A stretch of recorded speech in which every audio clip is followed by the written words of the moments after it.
ሰበር ዜና አሜሪካ የኢራን መርከቦች ላይ ጥቃት በመፈጸም የተኩስ አቁሙን ስምምነት አፍርሳለች። በአድዋ ከተማ በከንቲባው መኖሪያ ቤት ላይ የቦምብ ጥቃት ተሰንዝሯል። የ30 ቀናት ጥብቅ ድርድር በመካከለኛው ምስራቅ ጦርነት ዙሪያ ሊጀመር እንደሆነ የዓለም አቀፍ ሚዲያዎች እየዘገቡት ይገኛሉ። ሳዑዲ አረቢያ የትራምፕን የሆርሙዝ የማስከፈት እቅድ እንዳስቀየረች እየተነገረ ይገኛል። በስተመጨረሻም የሐማስ መሪ ልጃቸው በእስራኤል ጥቃት ተገድሎባቸዋል። ዓለም ላይ በየዕለቱ የማይሰሙ ጉዶች የሉም። መሽቶ ሲነጋ ተውሎ ሲከረም በየሰዓቱና በየጊዜው አዳዲስ አጀንዳዎችና አዳዲስ ወሬዎች አሉ። ዛሬም ዕለተ አርብ ሚያዝያ 30 ቀን 2018 ዓመተ ምህረት ዓለም እንዴት እንዳደረች፣ ዓለም እንዴት እንደዋለችና ዓለም ደግሞ እንዴት እንዳረፋፈደች ከዓለም ጉያ እስከ ኢትዮጵያ እንብርት ከተሰሙ ወሬ ነግራችኋለሁ። በቅድሚያም ይህ ወሬ ነጋሪ ነው። ትኩስ ወሬዎችንና ትኩስ መረጃዎችን በየጊዜው የሚያደርስ ቻናል ነው። ሰብስክራይብ እንድታደርጉ ስል እያሳሰብኩኝ ለወዳጅ ዘመዶቻችሁ ደግሞ ሼር አርጉላቸው። በቅድሚያም ከሀገር ቤት ውስጥ ካገኘናቸው ወሬዎች ተቀዳሚ እናደርጋለን። በሰሜኑ የሀገራችን ክፍል ውጥረቱ እንደቀጠለ ሲሆን በትላንትናው ዕለት ደግሞ በአድዋ ከተማ በከንቲባው መኖሪያ ቤት ላይ የቦምብ ጥቃት እንደተሰነዘረ አንዳንድ ከቦታ የወጡ መረጃዎች ጠቁመዋል። ሚያዝያ 29 ቀን 2018 ዓመተ ምህረት ሌሊት 10 ሰዓት ላይ በአድዋ ከተማ ከንቲባ መኖሪያ ቤት የተወረወረው ቦምብ በሰውና በንብረት ላይ ጉዳት አላደረሰም ተብሏል። የሽብር ድርጊቱን የፈጸሙትን ግለሰቦች ለመያዝ ከከተማ እስከ ዞንና እስከ ክልል የተቀናጀ ስራ እየተሰራ ይገኛል። የአድዋ ከተማ ፖሊስ ጽሕፈት ቤት ለቲግቫ ኢትዮጵያ መቀሌ በሰጠው መረጃ እንዲህ አይነቱን የሽብር ተግባር በመቆጣጠር ረገድ የህዝብ ተሳትፎ እጅግ ወሳኝ ነው ብሏል። ከ2018 ዓመተ ምህረት መጀመሪያ አንስቶ እስካሁን በመቀሌ ከተማ በመቀሌ ዩኒቨርሲቲ አዲ ሐቂ ካምፓስ የውጭ ግቢ 2 ቦምቦች እንዲሁም ሚያዝያ 26 2018 ዓመተ ምህረት ምሽት በፕሬዝዳንት ጽሕፈት ቤት አካባቢ አንድ ቦምብ በመፈንዳታቸው የጸጥታ አካላት ለህዝብ ቢያሳውቁም ስለፈጻሚዎቹ አካላት እስካሁን ለህዝብ ይፋ የተደረገ ምንም መረጃ የለም። ይህንን መረጃ ቲግቫ ኢትዮጵያ ከመቀሌ ቤተሰቦቹ አግኝቶ በዝርዝር አስቀምጦልናል። ሰበር ዜና አሜሪካ በኢራን መርከቦች ላይ ጥቃት በመፈጸም ገብተውት የነበሩትን ስምምነት አፍርሳለች። በአሜሪካና በኢራን መካከል በሆርሙዝ ሰርጥ የተኩስ ልውውጥ መጀመሩ ተዘግቧል። የተለያዩ ዓለም አቀፍ የሚዲያ ተቋማት እንደዘገቡት ከሆነ ቀደም ሲል የነበረው የተኩስ አቁም ስምምነት ተጥሷል። ሁኔታው ወደ መጠነ ሰፊ ወታደራዊ ግጭት እንዳያመራም እየተሰጋ ይገኛል። አሜሪካ ጃስክ ከሚሰኝ አካባቢ ወደ ሆርሙዝ ሰርጥ እየተጓዘ በነበረ የኢራን የነዳጅ ጫኝ መርከብና በተባበሩት አረብ ኤሚሬትስ የፉጃራ ወደብ ትይዩ ወደ ሆርሙዝ ሰርጥ እየገባ በነበረ ሌላ መርከብ ላይ ጥቃት በመሰንዘር የተኩስ አቁም ስምምነቱን ጥሳለች ስትል ታውቃለች ኢራን። በሌላ በኩል የአሜሪካ ጦር ኢራን ያለ ምንም ትንኮሳ ጥቃት ማድረሷንና ለዚህም የሚገባትን ምላሽ ለመስጠት ጥቃት መፈጸሟን ገልጿል። እስራኤል በበኩሉ ሁለቱ ኃይሎች በስትሬቱ ላይ የቀጥታ የተኩስ ልውውጥ ማድረጋቸውን ዘግቧል። የአሜሪካ ጦር በኢራን የቃሽምና የባንደር አባስ ወደቦች ላይ የአየር ድብደባ መፈጸሙን ፎክስ ኒውስ ዘግቧል። በተጨማሪም አሜሪካ ከቀጠናው ሀገራት ጋር በመተባበር በከሚር ሰሪክና በቃሽም ደሴት የባህር ዳርቻዎች በሚገኙ ስፍራዎች ላይ ጥቃት መፈጸሟን የኢራን ወታደራዊ ባለስልጣናት ገልጸዋል። የኢራን ጦር ለተሰነዘረበት ጥቃት ወዲያውኑ ያጸፋ ምላሽ መስጠቱንም አስታውቋል። የኢራን ባህር ኃይል በ3 የአሜሪካ መርከቦች ላይ ጥቃት የፈጸመው መሆኑንና በሆርሙዝ ሰርጥ ምስራቃዊ ክፍልና በቻባሃር ወደብ ደቡባዊ አቅጣጫ በሚገኙ የአሜሪካ የጦር መርከቦች ላይ ከፍተኛ ጉዳት ማድረሱን የሀገሪቱ ሚዲያዎች ዘግበዋል። በአሁኑ ሰዓት በዋና ከተማዋ ቴሄራን እና በደቡባዊ የባንደር አባስ ከተማ ከፍተኛ ፍንዳታ ድምጾች እየተሰሙ ይገኛሉ። የኢራን መንግስት ሚዲያዎች በሀገሪቱ የባህር ዳርቻዎች ላይ የተበታተኑ ጥቃቶች እየተፈጸሙ መሆኑን አያይዞ ዘግቧል። በአሁኑ ወቅት በሆርሙዝ ሰርጥና በኢራን ደቡባዊ የባህር ዳርቻዎች ላይ የሚደረገው የአሜሪካ ጥቃትና የሁለቱ ወገኖች ፍጥጫ እንደቀጠለ ይገኛል። መረጃው ከተለያዩ ዓለም አቀፍ መገናኛ ብዙሃን የተሰበሰቡ ናቸው። ናቸው።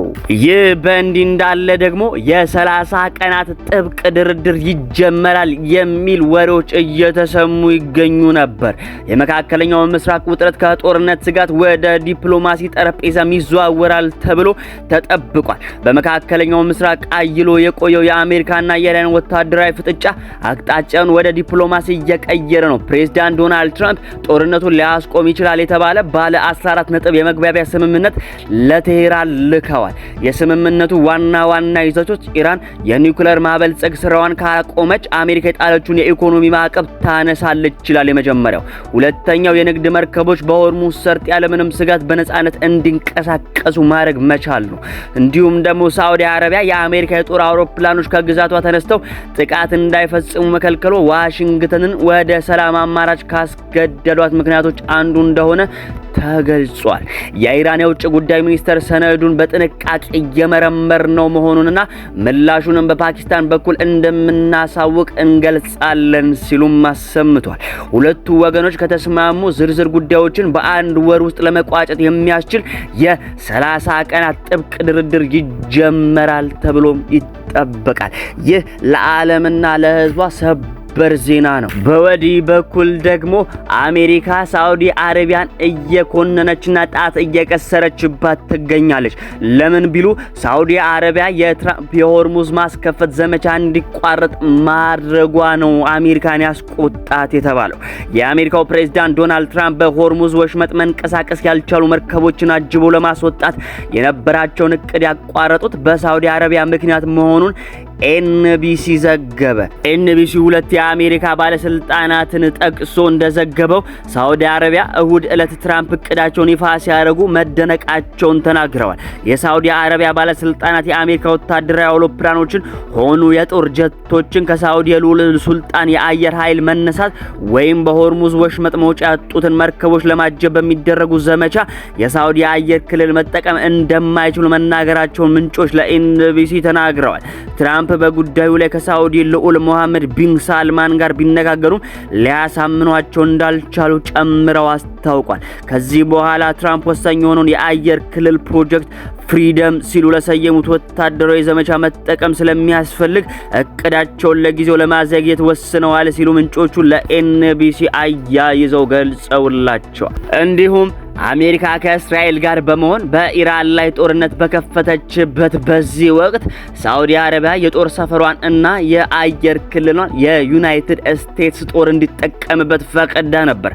አንድ የአሜሪካ ባለስልጣን ላይ ኤንቢሲ እንደተናገሩት ከሆነ የሳዑዲ አረቢያ ትብብር በቀጠናው ለሚደረግ ማንኛውም ዘመቻ ወሳኝ ነው ብለውታል። ዶናልድ ትራምፕ የሆርሙዝ ወሽመጥን ለማስከፈት ይዘውት በነበረው እቅድ የጦር አውሮፕላኖች የመከላከያ ሽፋን ለመስጠት ወሳኝ በመሆኑ በቀጠናው የሚገኝ የአየር ክልልን መጠቀም አስፈላጊ አድርጎታል። ማክሰኞ ምሽት አሜሪካ በሆርሙዝ ወሽመጥ ቆመው የሚገኙትን መርከቦች እያጀበች ለማስወጣት ይዛ የነበረውን እቅድ ለአጭር ጊዜ እንደምታቆም ፕሬዝዳንት ዶናልድ ትራምፕ አስታውቀዋል። ሰኞ ዕለት የተጀመረው ፕሮጀክት ፍሪደም እንዲቆም የተደረገው ከኢራን ጋር እየተደረገ ያለው ውይይት ትልቅ መሻሻል እያሳየ በመምጣቱ ምክንያት በጋራ ስምምነት ከውሳኔ ላይ መድረሳቸውን ጨምረው ገልጸዋል። ይህንን መረጃ በትንታኔ ያወጣው ቢቢሲ ነው። በመጨረሻም ከዚሁ ከመካከለኛው ምስራቅ ውጥረት ሳንወጣ የምናነሳው ወሬ የሐማስ መሪ ልጅ በእስራኤል ጥቃት እንደተገደለ መረጃዎች እየጠቆሙ ይገኛሉ። በጋዛ ሰርጥ ዳራጅ ሰፈር ረቡዕ ምሽት በእስራኤል የተፈጸመ ጥቃት የሐማስ ከፍተኛ መሪ የህሊል አልሃያ ልጅ አዛም አልሃያ በደረሰበት ከፍተኛ ጉዳት ምክንያት ሐሙስ ዕለት መሞቱ ተረጋገጠ። ይህም አዛም በእስራኤል የተገደለ የአልሃያ አራተኛ ልጅ መሆኑም ተገልጿል። በተመሳሳይ ወቅት የእስራኤል ጦር በሊባኖስ ዋና ከተማ ቤይሩት ደቡባዊ ክፍል በወሰደው እርምጃ የሂዝቦላህ የራዳር ዋን ኃይል አዛዥ ነው የተባለውን አህመድ ባሉትን መግደሉን ያረጋገጠ ሲሆን እነዚህ ክስተቶች በሁለቱም ቀጠናዎች የተደረሱ የተኩስ አቁም ስምምነቶች በተጣሱበት ወቅት የተፈጸሙ የቅርብ ጊዜ ጥቃቶች መሆናቸውን ተመላክቷል።